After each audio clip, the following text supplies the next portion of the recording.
रणनीती टाइम्समध्ये आपल्या सर्वांचं स्वागत आहे. सोलापूर शहराला पाणी पुरवठा करणाऱ्या उजनी धरणाच्या जुन्या जलवाहिनीला टेंभुर्णी परिसरात मोठी गळती लागल्याची घटना समोर आली आहे.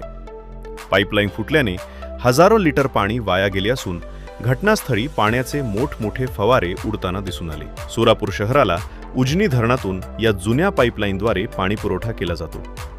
सध्या उजनी धरणात सुमारे 50% पाणीसाठा उपलब्ध असताना अचानक पाईपलाईन फुटल्याने मोठ्या प्रमाणात पाण्याची नासाडी झाली आहे. एकीकडे पाण्याच्या काटकसरीचे आवाहन केले जात असताना दुसरीकडे अशा प्रकारे हजारो लिटर पाणी वाया गेल्याने नागरिकांमध्ये संताप व्यक्त होत आहे.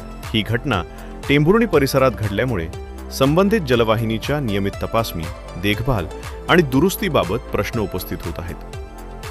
इतक्या महत्त्वाच्या पाणीपुरवठा यंत्रणेची वेळोवेळी तपासणी झाली का?